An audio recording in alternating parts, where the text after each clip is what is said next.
the loneliness of motherhood and how it's actually gotten better since when I was raised.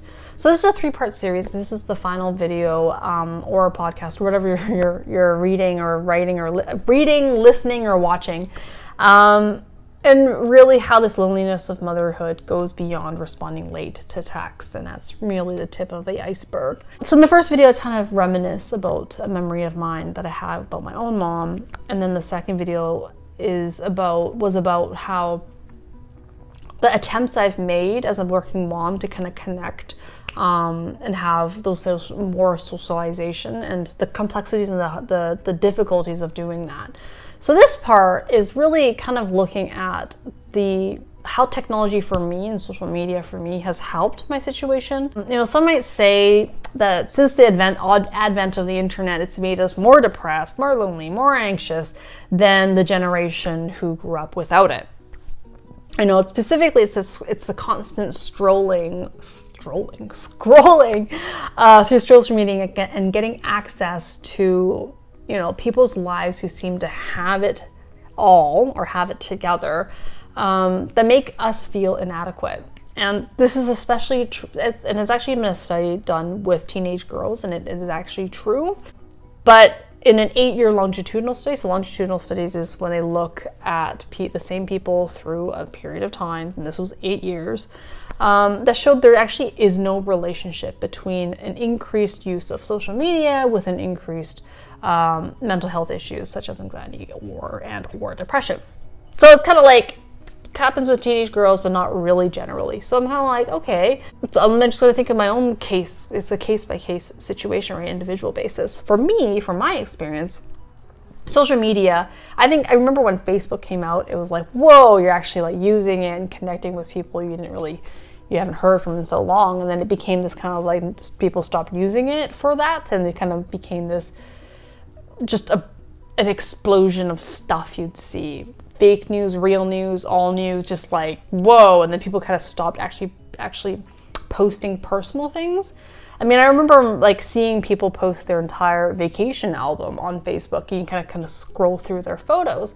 And then now it's like, now people don't really do that. And if you do that, you're like a social media influencer who's like posting like pictures of their vacation because you want, I don't know, because you're trying to influence something.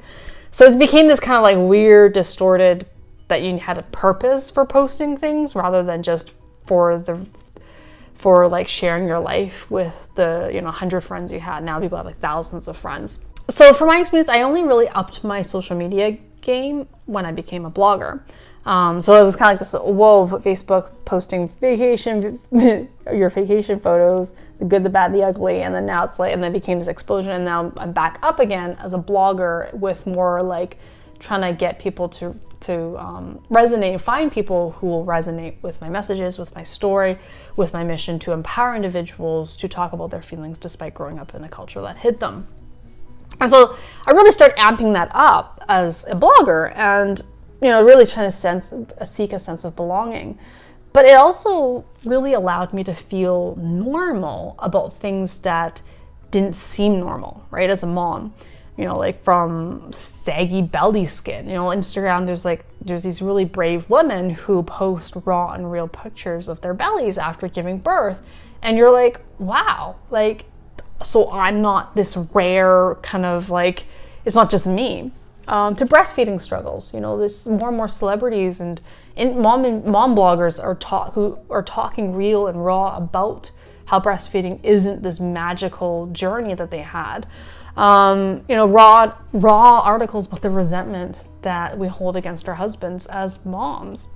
And as a millennial, I grew up in that meme culture, and, finding things that are weird, funny, or oddly gratifying, right? If you've ever seen those videos where they're like, just like putting things perfectly aligned, like whether they're putting, I don't know, like putting tiles on the floor, and it's just so gratifying to see them perfectly lined up. So realizing that these things that you find weird, funny, oddly gratifying, you're not the only one. That's like our generation, right? It's really to me, I think it drives our generation's sense of humor. And connecting with moms from all parts of the world, either directly or indirectly just kind of following them. They've got like millions of followers or tens of thousands of followers. It's made me feel that inevitable loneliness of motherhood a little more tolerable. It's something that my mom didn't have when she was a mom with young kids. I mean, we've all seen that screenshot where the social media post where a mom screenshots her kind of chat with another fellow mom, and it goes something like this, like, "Hey, we need to meet up soon," and then responds, "Yeah, totally, we should figure out a time." And then it's like a year later, "Oh my God, let's get the kids together." And then it's like, "Yes, we haven't seen each other for so long." And then another year later is, "Oh my God, saw your pictures, can't believe your son's 2 already." And the next is like, "I know, and you're having your second? Crazy." And they don't meet up, right? And it literally comes down to, like, that chat's gonna happen. And it's not about being flakiness, right? When you're before kids, that flakiness of like, "Oh, we need to meet up." And then the other person says, "Yeah, we need to meet up." And then you kind of like flake out on each other, or one person flakes on the other more. That's kind of an issue, because, if your friends are flaking out on you and kind of telling you'll meet on this day or this night, and then at the last minute they cancel on you, that's not cool, right? But with moms, it's almost like this weird, invisible understanding that we have so many other things, we have these other commitments in our lives, that it's not that we're flaking out on each other, because it's just more like we've got shit that we need to do, like real shit.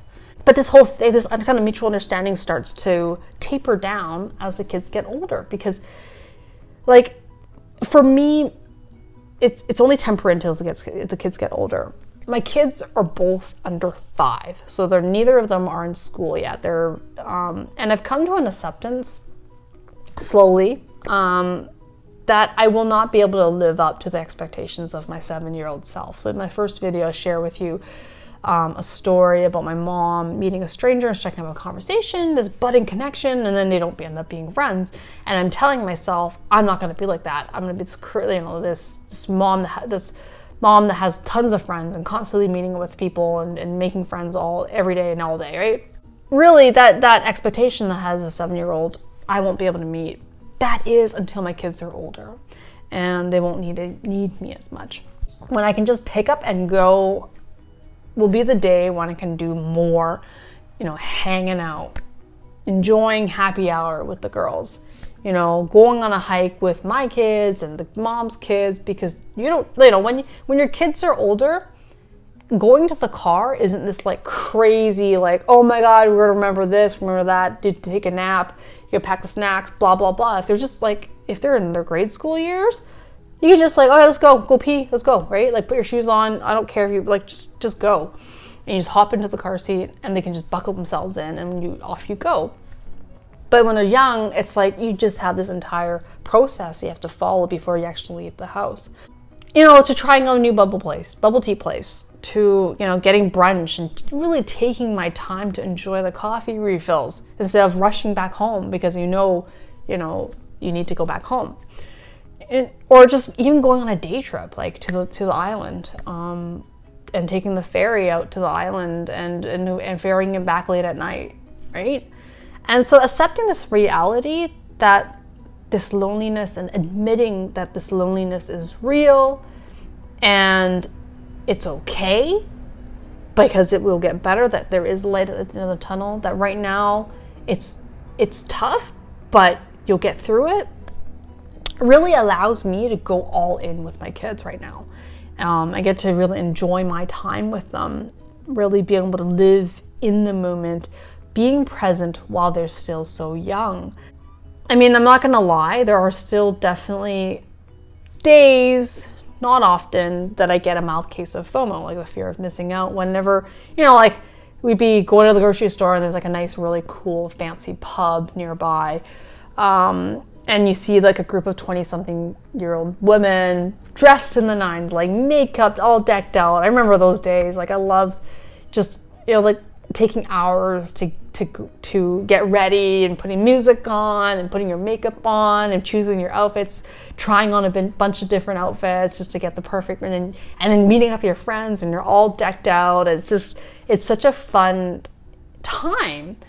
And, you know, and then watching that from afar, seeing them giggling and walking to the restaurant in their stilettos. Not miss my stilettos, I don't, but, you know, there will come a time when I can whip those out again. But, like, I see that and I get a little bit of FOMO, but I remind myself of the joys that I do experience, like having my daughter hug me at the end of the day, you know, saying constantly, I like you, Mom. I really, really like you. I only like you. I love you. I love you. I love you, Mom. You know, like, she'll just randomly say that. The other day, I was like buckling her in her car seat, and then she just said to me, "Ma hao zhong yi de," which is in Cantonese, or in English is, I really like you. There will be a time that they'll be hooked on their phones, glued to the screen, sleeping over at their best friend's house, you know, and I will get to go out again. And I'm certain that will happen because my mom is an example of this. So going back full circle to my mom, when I talked about in the first video where my mom just like had that conversation with a stranger, didn't end up going anywhere. Seeing my mom reconnect with her old friends is really, really reassuring and uplifting for me. The other day, my mom tells me that she went out for lunch with an old friend. And I'm like, what? And she's like, yeah, we caught up on good times, you know, and, you know, updating on with each other on what's been going on with their lives, how much they love being grandmas, and, you know, how being retired was treating, what the retirement life was treating them. And so I was like, what? I was like, how did you guys reconnect? And she's like, well, she just called my home phone and then asked to go for lunch. We went to the White Spot and we added each other on WhatsApp now. And I was like, okay, WhatsApp. Like, then I start asking her, well, who else do you have on WhatsApp? And she shows me her phone. And I was like, had this like kind of like, I guess, expectation that she would just have like her Chan family group chat. That's it. And then maybe, of course, me, like individual chats with her daughters. And then obviously not with my dad because they'll just talk to each other. And then maybe that one friend. But like, my mom's actually part of multiple group chats. Like, she has like a group chat with the girlfriends she made in Winnipeg when she first immigrated here in the 1970s. And then she has another one with all the people in her cohort for when she was in some sort of cadet program in Hong Kong when she was growing up as a teenager, or I think it was a teenager or 20s or something like that. It's like a cadet program, and she had like, you know, like that cohort had an entire group that she belonged to. And then there were some groups in Chinese I couldn't read, I don't understand, like, so I don't know, but there was a bunch of groups. And then so then there'd be mornings when I drop off my daughter and she'd be sitting on the piano bench in the living room just like giggling to herself, going through her phone and scrolling through her chats. And then she'd be like looking at funny videos that like her friends sent her, and she'd like be giggling and then she'd like, and I'd be like, what's going on? And she'd show me her phone, and and we'd both watch like a video of a monkey playing tricks on other monkeys, like throwing stuff. Like one monkey was in the trees and then like throwing rocks at another monkey on the ground, and the monkey's like wondering what's going on. And then she'd be like, oh, isn't it silly? Like, can't believe how those sneaky monkeys are. Like, oh, this person sent it to me and blah, blah, blah. Knowing and watching my mom like be an example of how she's reconnected makes me reassured that reconnecting with old friends will be easier. Because contrary to my mom's generation, I have this little device called a phone that allows me to stay connected. And I have an ability to text anyone, not anyone, but like any person I want to text at any time.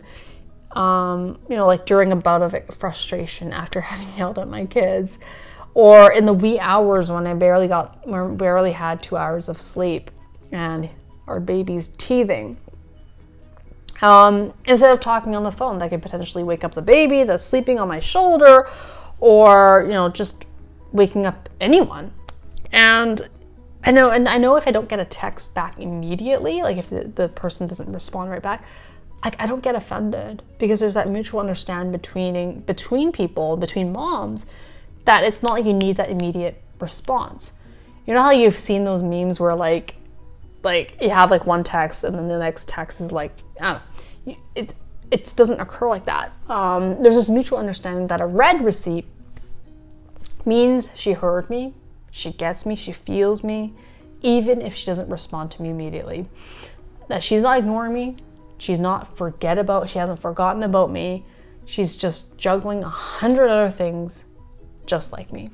And so, and this understanding illustrated by social media, like all those mom blogs, those sites that you can follow, it's like, yeah, we have that mutual understanding. And like I can send pictures and videos of my kids to my friends to show them how they're growing, and then they can send pictures of their kids and videos of their kids to show me how they're growing. And like I'm confident that even though I'm not able to see my friends physically as much as I did before kids, that connection is there, and it's continuously growing and maintaining in the digital world. And we're all just waiting patiently to have a little bit more time and space to reconnect in the physical world. And especially during this time of COVID, we've really rediscovered our ability to connect with one another virtually. When or if that time comes and, you know, I see a mom in the bedding aisle and we just seem to hit it off, will I ask her for her number? Sure, yeah, if I remember to. But if not, right, like, you know, when I get home, I could find her if I know her name and find her and add her on social media. So let me know how you deal with this bout of this loneliness that happens with motherhood. What your thoughts are on social media use. Has it been useful for you to curb that loneliness of motherhood, or is that more of a toxic tool? Let me know.